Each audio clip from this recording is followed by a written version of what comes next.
شیخ عبداللہ صاحب.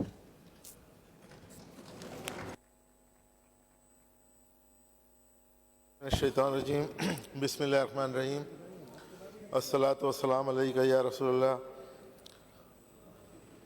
Madam chairman بہت شکریہ،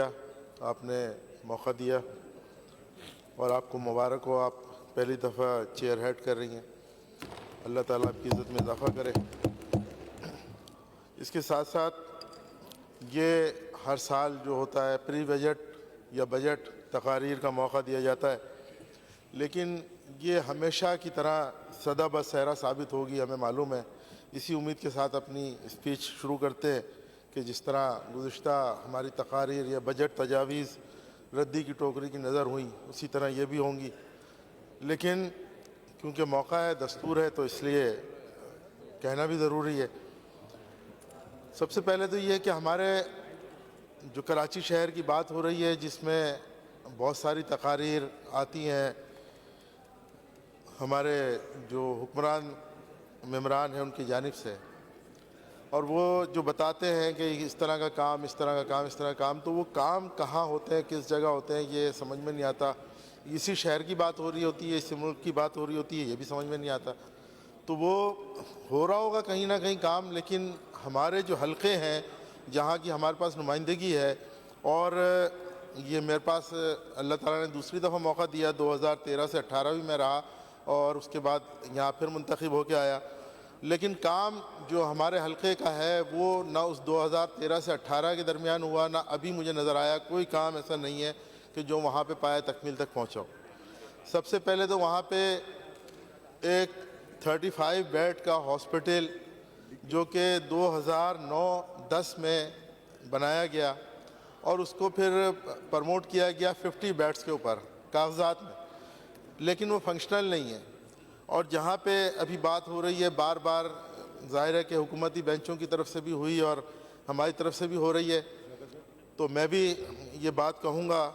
اس کو تصدیق کہہ لیں کہ ڈاکٹر صاحبہ جو ہے یقینی طور پہ ایک آنیسٹ منسٹر ہیں، اور انہوں نے ہم سب کو بلایا. تو جو اعجاز بھائی نے کہا تھا، جس طرح ریسٹ کے حوالے سے میں بھی گیا تھا، ہم نے اپنی تجاویز دی تھیں، اور اس میں میں نے اس ہاسپٹل کا بھی ذکر کیا تھا کہ اس ہاسپٹل کو فنکشنل کیا جائے. آپ نے نہایت توجہ سے سنا بھی، اور اس کے ساتھ ساتھ جو وہاں پہ آپ کا اسٹاف تھا ان کو ہدایات بھی دیں،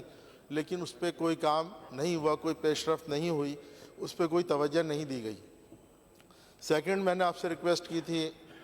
ڈاکٹر صاحب سے کہ ہمارے پاس NICVD کی جو موبائل وین ہوتی ہے، اگر وہ ایک آپ فراہم کر دیں، اور ہم جہاں پہ ہمارا KDA اسٹاپ ہے وہاں پہ وہ وین اگر ہمیں میسر آ جائے تو تیسر، لیاری، خدا کی بستی، گلشن نور، گلشن سرجانی، اور یہ KDA کی جو اسکیم ہے، اس کے لوگ جو ہے اس سے استفادہ حاصل کر سکتے ہیں. اور وہ یقینی طور پہ بہت زیادہ فائدہ مند ہوگی، اس لیے کہ جو راستہ ہے، اگر آپ لوگوں نے دیکھا ہو، وہاں پہ گئے ہوں، تو آپ کو پتہ ہوگا کہ وہ بہت مشکل اور دشوار گزار راستہ ہے. وہاں سے کسی پیشنٹ کا، مریض کا سروائیو کر جانا بہت بڑی بات ہوگی، معجزے کی بات ہوگی، اور وہ وہاں تک پہنچنا اس کے لیے مشکل ہوتا ہے. تو وہ ریکویسٹ بھی میری یقینی طور پہ میڈم کے علم میں ہے، تو میری گزارش ہوگی کہ اس پہ بھی عمل کیا جائے اور وہ وین ہمیں فراہم کی جائے. پھر اس کے بعد بات جو سب سے بڑی کراچی شہر کا مسئلہ ہے، اور ہمارا بھی مسئلہ ہے، یقینی طور پہ پانی کا مسئلہ ہے. پانی جو ہے سرجانی میں 2 سورسز ہیں، ایک ہب ڈیم سے پانی فراہم کیا جاتا ہے، اور ایک ہمیں K3 سے پانی ملتا ہے. تو ہب ڈیم کا جو پانی ہے وہ ہمیں 19 سے 20 دن میں ملتا ہے، اور اس پانی کے ملنے کے دوران میں جو مشکلات، جو تکالیف وہاں کے لوگ سہتے ہیں، یعنی صبح سے لے کے شام تک فون آتے ہیں، میسیجز آتے ہیں لوگوں کے کہ جی پانی کا کس طرح ہوگا. جو رمضان ہے، رمضان میں اور زیادہ مشکل ہے، پریشانی ہے، تو اس کے اوپر کوئی توجہ جو ہے کسی قسم کی نہیں دی جا رہی ہے. اچھا، اس میں تھوڑا سا KE کا بھی فالٹ ہے کہ KE سے جب ہم درخواست کرتے ہیں کہ بھائی آپ اس کو جو ہے ایگزیمپٹ کر دیں، ہمارا جو پمپنگ اسٹیشن ہے اس کو لوڈ شیڈنگ سے مستثنیٰ کر دیں، تو وہ اس کے اوپر کوئی توجہ نہیں دیتے، وہ سنتے ہی نہیں ہے. KE والے تو یقینی طور پہ ابھی تو حکومتی بینچوں کی طرف سے بھی ان کو بے لگام گھوڑا کہا جا رہا ہے، تو ہم لوگ تو کسی گنتی میں نہیں ہیں ان کے لیے. اس وقت جو KE نے وہاں پہ لوڈ شیڈنگ کا حال کر رکھا ہے، 18 گھنٹے کی لوڈ شیڈنگ ہے، اور جبکہ انہوں نے وعدہ کیا تھا کہ رات میں لوڈ شیڈنگ نہیں ہوگی، تراویح کے ٹائم نہیں ہوگی، فجر کے ٹائم نہیں ہوگی، افطار کے ٹائم نہیں ہوگی، انہی ٹائم میں خاص طور پہ لوڈ شیڈنگ کی جاتی ہے۔ تو یہ سارا جو ہے پھر اس کا لوڈ آتا ہے پانی کی طرف۔ جب پمپنگ اسٹیشن پہ لائٹ نہیں ہوتی، وہاں سے پانی جب چلتا ہے، ہب ڈیم سے ہمیں ملتا ہے پانی، وہی ٹائمنگ جو ہے یہاں سے پمپنگ کی ہوتی ہے اور وہ ہمارا پانی جو ہے رک جاتا ہے۔ تو یہ ساری جو سچویشن ہے، اس کے اندر سندھ گورنمنٹ سے ہماری درخواست ہے کہ وہاں پہ کم سے کم یا تو جنریٹر ان کو فراہم کیا جائے، سولر سسٹم لگایا جائے، یا کئی کو پابند کیا جائے کہ وہ ٹائم میں جو ہے پانی دے۔ اب یہاں پہ دوسری بات آتی ہے ایجوکیشن کے حوالے سے۔ ایجوکیشن میں بھی میں نے درخواست کی تھی، یہاں پہ لکھ کے بھی دیا، سی ایم صاحب کو بھی لیٹر لکھے تھے کہ وہاں پہ ہمارے پاس مونو ٹیکنیک کالج کی 2 عمارتیں تیار ہیں، جس میں ایک میل فیمیل کے حوالے سے تیار کی گئیں 2009 اور 10 میں۔ وہ دونوں عمارتیں بھی مکمل طور پر تیار ہونے کے بعد ان کو چھوڑ دیا گیا، ان کو کسی قسم کا کوئی لک آفٹر کرنے والا نہیں ہے، کوئی فالو اپ نہیں ہے، اس کی عمارتیں اب کھنڈر ہوتی چلی جا رہی ہیں۔ تو میری گزارش ہے کہ اگر وہ عمارتیں آپ کے کسی کام کی نہیں ہیں اور بالآخر وہ کسی نہ کسی قبضے میں چلی جائیں گی، تو اس سے بہتر ہے کہ آپ اس کو ٹیک اپ کر کے کچھ نہ کچھ تو اس کو استعمال میں لے کے آئیں کہ تیار عمارتیں ہیں جس پہ کروڑوں روپے لگا کر کے حکومت سندھ نے ہی تیار کیا ہوگا۔ تو اب آپ اس کے لیے جو ہے کوئی نہ کوئی آپ کو فیصلہ کرنا پڑے گا۔ چوتھی جو میری گزارش ہے وہ یہ ہے کہ میں نے اپنی بجٹ تقریر میں بھی کہا تھا کہ گرین لائن بس منصوبہ ہمارے پاس سیکٹر 4 تک آتا ہے۔ سیکٹر 4 میں آنے کے بعد وہاں سے وہ واپس پھر ٹرن ہوتا ہے، ان کا مین اسٹاپ سیکٹر 4 ہے، لیکن وہاں تک آنے پہ بہت کم لوگ اس سے سرجانی کے فائدہ اٹھا سکتے ہیں۔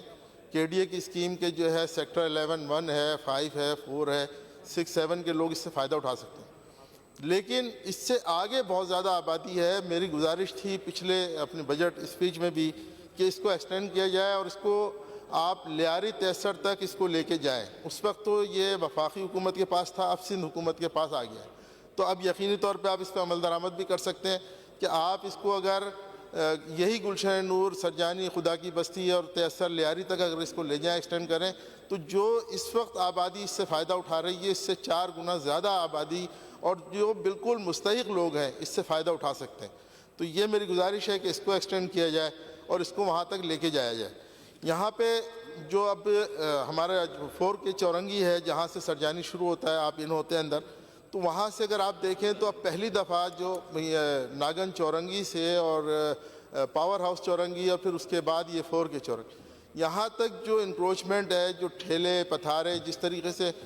5 لائن 6 لائن کی جو روڈز ہیں ان کو انکروچ جس طرح سے کیا گیا ہے کہ 2 لائن میں ٹھیلے پتھارے لگے ہوئے، اسی طرح اب یہ سرجانی کا 4K کے بعد یہ ٹرینڈ آیا ہے اور وہاں پہ اب انکروچمنٹ شروع ہوئی ہے، ٹہلے پتارے لگنا شروع ہوئے ہیں اور باقاعدہ ان کو جگہیں دے دی گئی ہیں کہ وہ وہاں پہ مضبوطی کے ساتھ بیٹھ جائیں اور آنے والے وقتوں میں ہمیں گزرنے کا راستہ نہ رہے۔ چوڑے روڈ ہیں، بڑے روڈ ہیں، لیکن ان کو